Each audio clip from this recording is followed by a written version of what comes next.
Hello everyone, welcome to today's tutorial with the Putnam County District Library.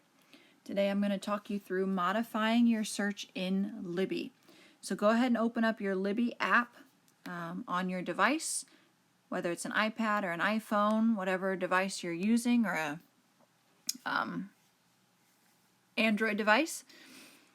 And we're going to focus on the search button down in the bottom left corner, which is that magnifying glass. So I'm going to click on that magnifying glass in the bottom left corner, and it pulls up my search bar for me. And then I'm going to type in the name of the series that I'm reading, which is called Redwall. So you can type in whatever you'd like. You can type in a series title or a book title or an author, whatever you're interested in searching. And then I'm going to click on that very first where it says Search Suggestions Redwall Series. I'm going to click on that. So this has searched everything in the Libby system, everything matching Redwall. So it says listing 25 books and 9 audiobooks. So we're going to start with this button, Refine, over here. So there's a maroon bar at the top of the screen that I think everybody can see, and then at the bottom of that maroon bar is a darker maroon bar, and on the left it says Preferences with a plus sign, and on the right it says Refine with 3 bars in kind of descending order. They're getting smaller. So we're going to start with Refine. So this Refine option here, this changes your current search. So it is not a permanent parameter that you're setting here. This is just changing the current search that you're doing. So if you close the app and reopen it and start a new search, it will remove all of the search restrictions, all of the search parameters that you've set. Okay, it is not permanent. It just changes the current search. So the first thing that we can modify in our search is this format. So this is books versus audiobooks. So if you have a preference, you want to read the next book in the Redwall series and you don't want it on audiobook, you only want it on a book, in a book format, you can click on books and it will refine the search down to just show you the books. So the next one is subject. This narrows your search for you in terms of subject or genre. So these are all the ways that this Redwall series is categorized by Libby. So it's categorized as juvenile fiction, and then that little number on the right-hand side that says 33, that's the number of titles that are categorized as juvenile fiction. So it seems like most of them are categorized as juvenile fiction. A lot of them are categorized as fantasy. 22 of them are categorized as juvenile literature. And then below that it says comic and graphic books 1, cooking and food 1, nonfiction 1, and humor fiction 1. So there's one book in all of these titles that it's searched for. There's one book that falls under each of those categories. So for example, the cooking and food, I think there's a Redwall cookbook based off of the series. So if I click on that cooking and food button, it's going to show me the cookbook. So just another way to kind of define your search if you're looking for something specific, or whatever you might be messing with in here. The next one is audience. Well, the next one's language, which I think is kind of self-explanatory. So if there's titles available in another language just besides English, that'll show up there and you can click on it if that's what you want to search for. The next one is audience. So Redwall is considered a young adult series, so a lot of them, 33 titles of them, are considered juvenile. This is a great tool if you are searching for books for the kiddos in your life and maybe the title is something a little bit more general. Redwall's kind of a specific title, but if you're searching for something with more general, you can narrow it down so that you would only see, for example, the juvenile titles. It would take away all of the adult titles. If there's another book out there that's for adults, but it has the same title or the same words in the title, you could take that out of there and you could just click on juvenile and it would show you the kids, and it would take out all the adult books with that same title. Supports is the next one. So this is talking about the format of the book or the audiobook that you are going to borrow. So this might be really nice for those people that read on Kindles and they know that they need the Kindle book. All the other formats perhaps don't work for them. If they click on Kindle, it's going to show them all of the search results available in the Kindle format for this search. So I think that's kind of a nice thing that they include there. The next one is availability. So right now it's automatically going to search for everything, whether those are titles available to check out now or titles that need to be put on hold or titles that are even coming out soon. So if you want to search something or you want to search for titles that are only available now because you want to check out a book and start reading or listening to it right now, you could click on that Available Now button and it would change your search for you to just those specific ones. The next one is sort by. So this is the way that the titles will be sorted within your search results. So for example, this second one, this popularity. I wasn't really expecting to see this in here, but I think it's kind of a neat feature. It lets you know which titles are checked out the most or which titles are read the most.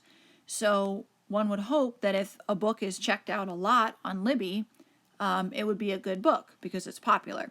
So it's kind of a neat way to check out which ones are the most popular and how they rank that way. The third option there is release date.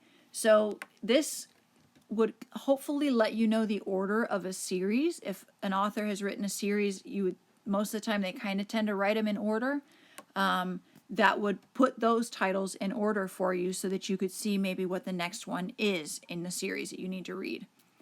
Author is a little further down. That's 1, 2, 3, 4. The fifth one down is author.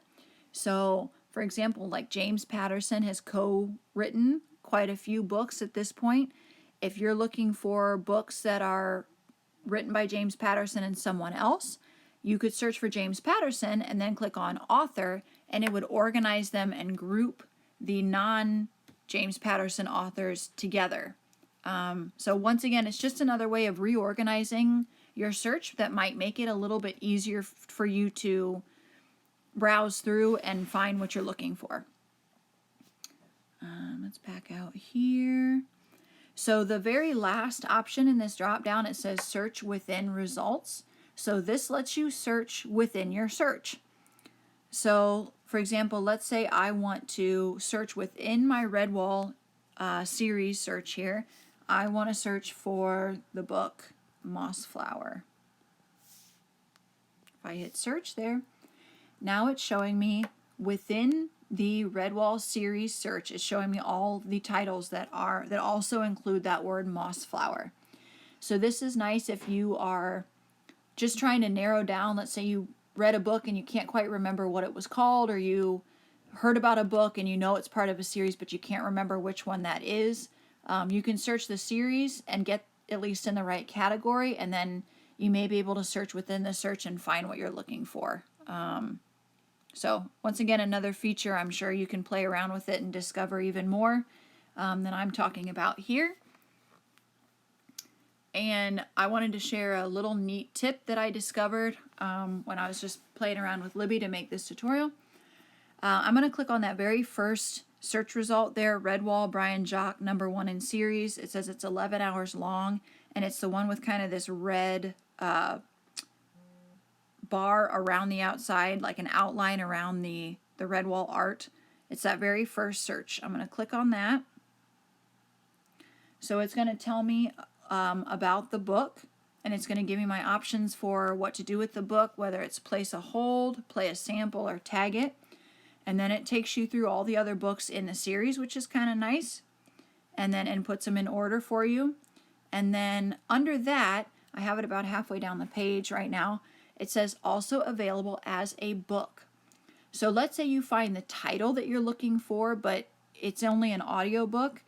If you click on that search result, it will let you know about halfway down the page that it's also available as a book. So it just lets you know what else is out there, so you don't have to do the legwork of searching for a specific format. And I think that's about all I wanted to mention about refine. So once again, that was all this right button over here on the right, refine. And those were that's like your temporary search change. Now we're going to move over to its counterpart over here on the left, the one that says Preferences. So if I click on Preferences, this changes all your future searches. So it's more permanent than Refine. So for example, let's say you prefer to see book results and you never want to see audiobook results. You don't like audiobooks. So this is the way that you achieve only ever searching for book results. This is how you teach it what you want to be shown every time you do a search. So it will affect every search you make after. Even if you close the app and reopen it, it will save these search parameters. You can, of course, go in and change it later. If you want to do that, you can go in just like we're doing and change whatever you want to change and then save it again and it will update itself. And the way you kind of know the difference between Preferences and Refine, if you forget while you're doing this, at the bottom of this Preferences bar, this drop down, like I'll click on that Preferences plus sign again to the left.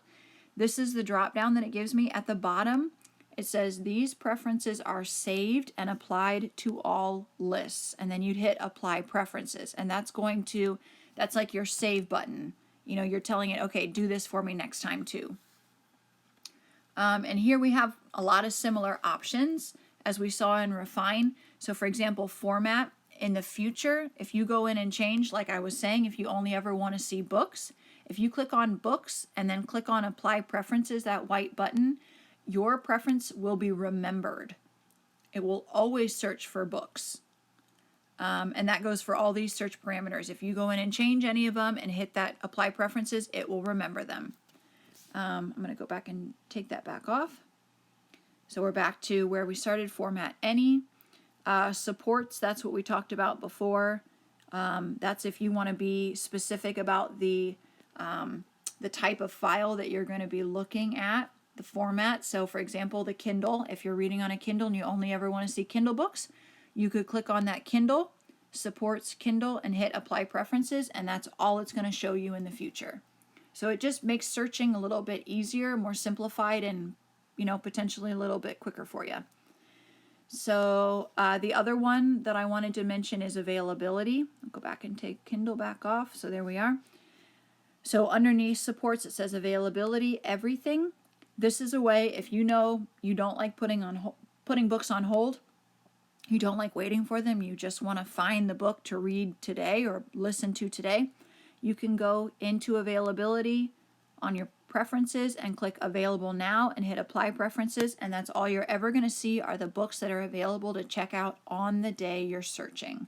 Today, tomorrow, whatever day you're looking, it's going to show you what's available to check out and start reading on that day. So just remember, if you want to save any of the changes you make here, you have to make sure you hit that button, Apply Preferences, because otherwise it won't save it. So I think that's about everything I wanted to cover on this tutorial. As always, if you're having trouble with any of these things, you can make an appointment with one of us that does the tech help at the library, and we would be happy to help you work through this.